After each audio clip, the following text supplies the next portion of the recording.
Dr. Singer, I know you've been engaged in the study of cult-related issues, especially the psychological issues, and you've talked with the relatives of over thousands of cult members? Thousands. I've talked with, I stopped counting when I got to 5,000 former cult members and their families. So that.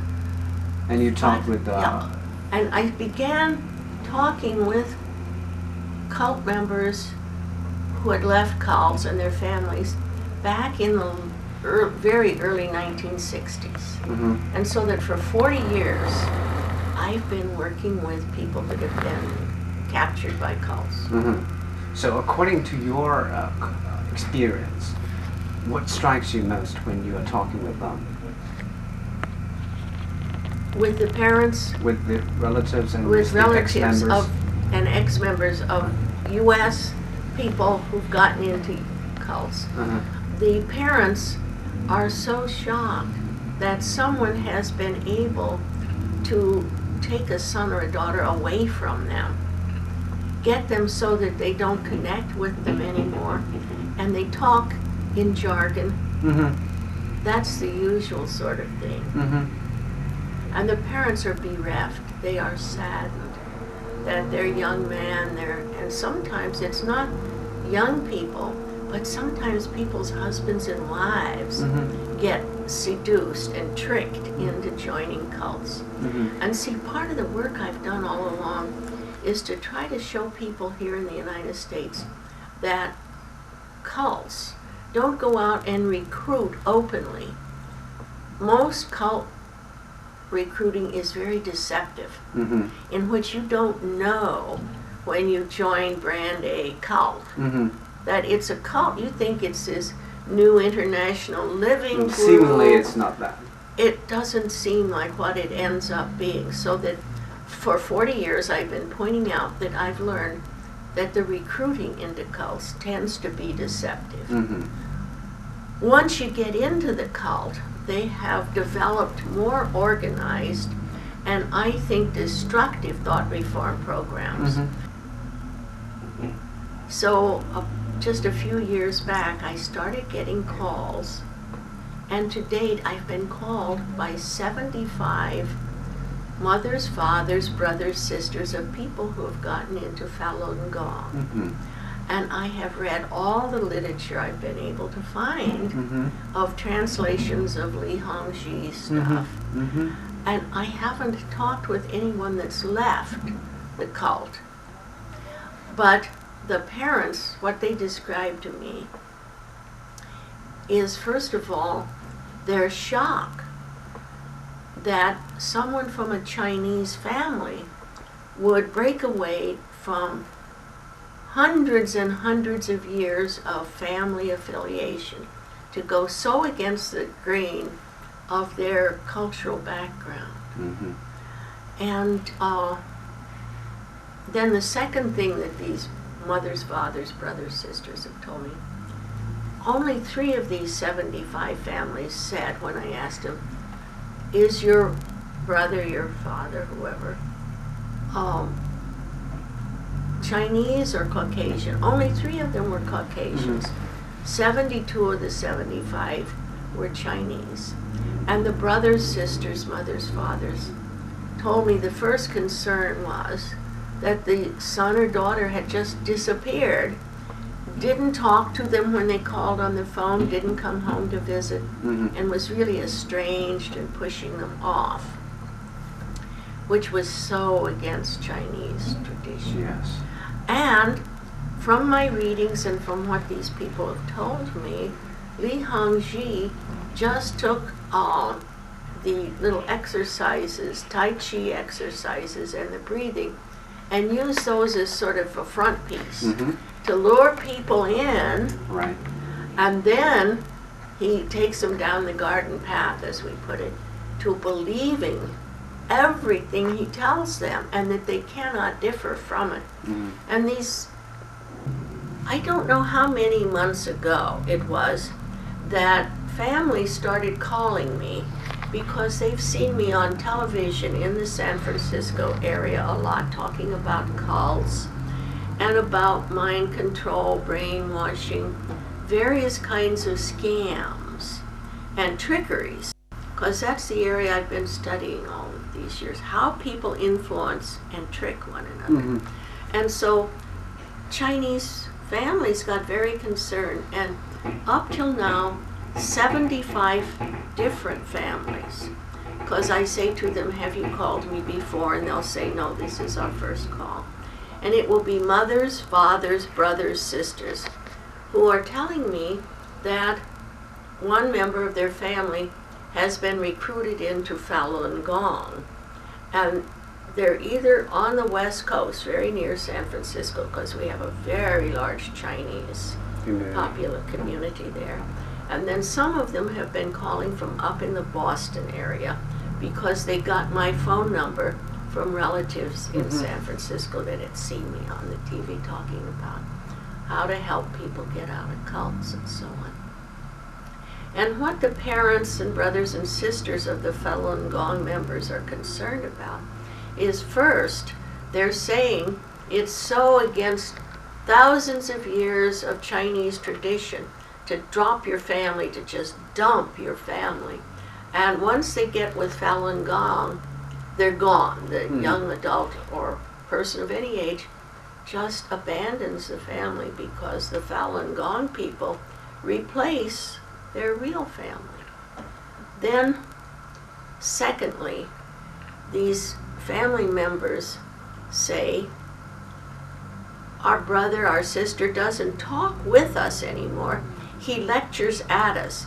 He has canned, rehearsed, memorized speeches of Li Hongzhi that he just recites at us. If we visit him or if we call him on the phone, he just recites. And they say, we can't communicate with our family member, he just lectures at us. Then the third thing that they are very worried about is that Li Hongzhi tells his followers to stop taking medicine.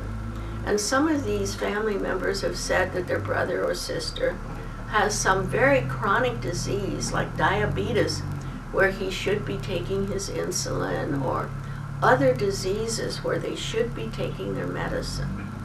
And they're very afraid that their relative will just get sick and die, because they've read, and they get on the internet and see how many people have died in China that have been followers of Li Hongzhi. And then they're very concerned because these relatives say, I want to go to China and be with the Falun Gong people in China. And then their parents and brothers and sisters say to me, we're very afraid that they'll go and they'll do stuff that's so illegal in China, and they'll get put in jail or shot or who knows what. And they want to know how to, get their relatives out. And I talk with them a lot about how to lure them back out again and so on. But we just don't have enough people. There are not too many of us that read all the stuff that's been translated into English that Li Hongzhi has said. According to your experience, what kind of harms have been done to these members? They've been separated from their family. They've been told not to take their medicine. And they used to be, like you and I, regular people who rationally thought about stuff. Once they get with Falun Gong, their families say they don't rationally reason anymore.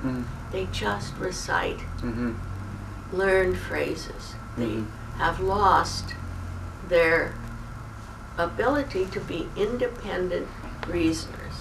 And then some of these people, the relatives say, have lost their job skills because they put so much time in with their Falun Gong friends. Do you think Falun Gong as a cult or religion in America would develop in the way that they are proceeding now?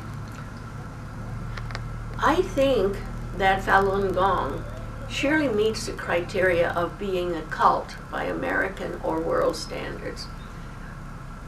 the leader has people, instead of, worshiping God or abstract principles, they worship him. They believe he is the all-powerful person. And they've dropped centuries of religion in China to follow this man, so that he is a self-appointed person who says, as cult leaders do all around the world, follow me. I know the one way. Follow me. Give up everything. Come with me. Then he gets such control over them that they stop thinking for themselves. No matter how huge it is, China is a huge country compared to, say, here in the U.S. or compared to little European countries. In any country, you want citizens who think, citizens who reason, citizens who learn what the technical skills are for survival in a modern world, so that these people who have joined Falun Gong, their families are so concerned. And the families are afraid. I say to them, oh, would you give me your name and number so I can put you in touch with journalists, because it would be so helpful for Chinese, Caucasian, any kind of people here in the U.S. to get a true picture of who Li Hongzhi is, how his group operates, the propaganda that they put out. They say, oh, we can think for ourselves. It's just the stuff that every cult leader here in the U.S. tells his followers to believe. And it's started by the self-appointed leader.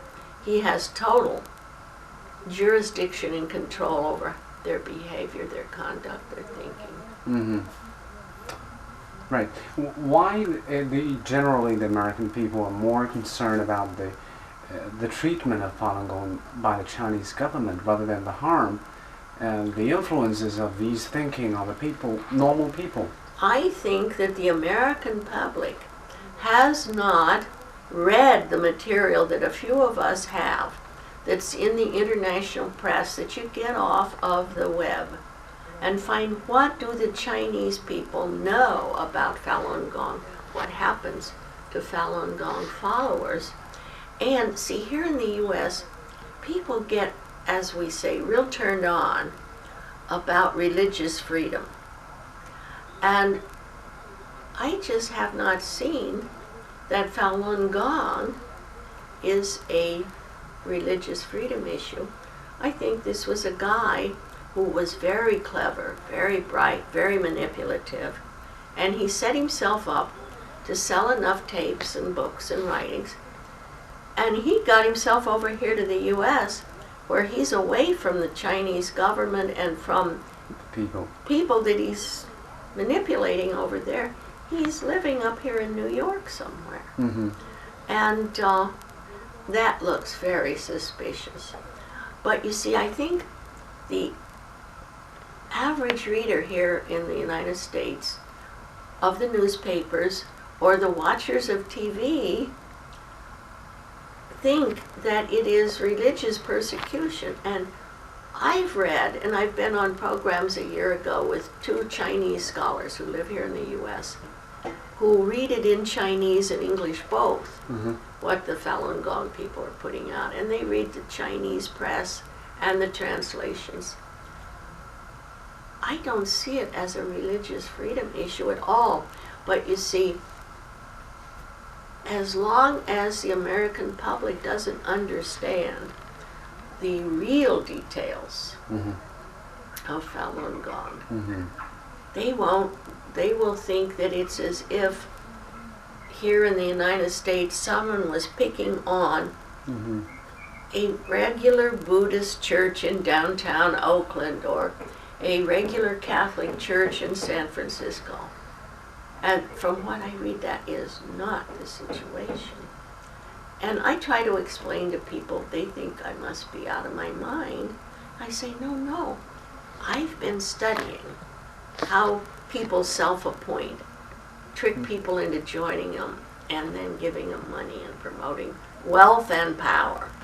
If you're going to start a cult, that's what you want to get, wealth and power.